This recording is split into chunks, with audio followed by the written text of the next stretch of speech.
Hello, welcome to the Economic Circle. This is Dr. Alexander Mosley. We're going to be looking at economic profit. What is economic profit, and really how useful is it for economists and entrepreneurs? Now, profits result from total revenue being higher than the total cost of producing a good or service. But economists and accountants have a slightly different understanding of profit. Accountants account for all the revenues and the costs incurred in production and selling. The difference is the profit. The figures are all explicit and can be found in the relevant paperwork of invoices paid and receipts. Accounting profits are also limited in time to quarters, half years or years.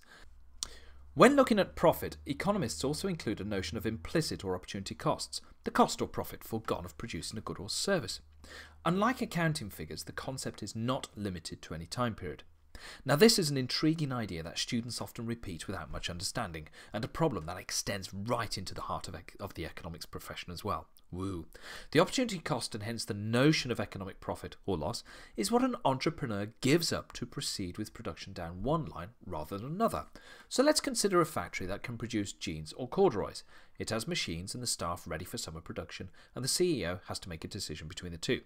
She goes for jeans and starts production. At the end of the season, the accounting profit stands at $65,000. But jeans, the CEO realizes, did not sell as well as corduroys in the market. Other companies experienced the corduroys flying off the shelf. An economist comes along and points out that the company could have earned a lot more had it chosen cords. Total profit, $190,000 when you look at the figures. And goes on to point that the opportunity cost to the company of having chosen the wrong line. According to economic profit analysis, while the company earned an accounting profit of $65,000, it actually lost $125,000 by not producing the cords. What? Now, in an example that involves predicting the future less so, the CEO could compare alternative current uses. The company has 2 unused units available at its factory. It could keep these empty and therefore just have a running cost of, say, $100 a month. Or it could rent the 2 units out and enjoy revenues of $1,000 a month. Here the opportunity cost or implicit economic profit is more stark. The economic cost of not renting out the 2 units is $900. That is the revenue foregone less maintenance, utility, security, business tax costs. But does this analysis actually make sense? Critique time. Entrepreneurs have to make decisions. Decisions imply that alternatives exist, and the concept of economic profit is certainly useful in helping to identify the potential returns from doing X over doing Y. But is anything really lost? Should the CEO who went for jeans resign because the Economist says he lost a bunch of money? No, she didn't lose anything. She brought in, or he, an accounting profit of $65,000. Real money. Sure, cords could have done better, but that's all.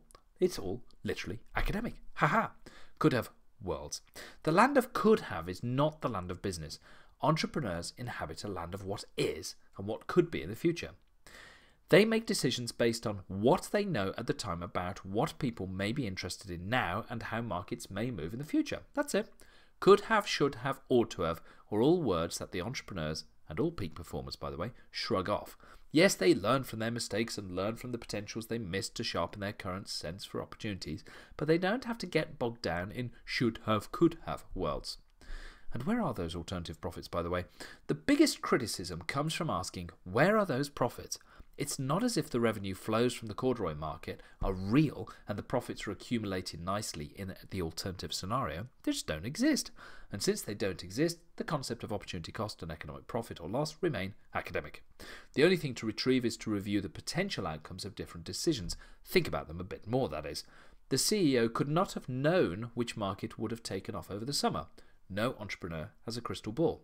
The potential rent flow from the 2 empty units may look nice on paper, but the reality of extra personnel, suppliers and customers coming in and out may be psychologically too costly for the CEO to handle. Besides, she may be holding the empty space back as excess capacity to be used should demand increase and extra space be needed. Now, not everything is about accounting and economic profit. Psychological costs and the perception of risk are also important in making decisions today about which path to pursue.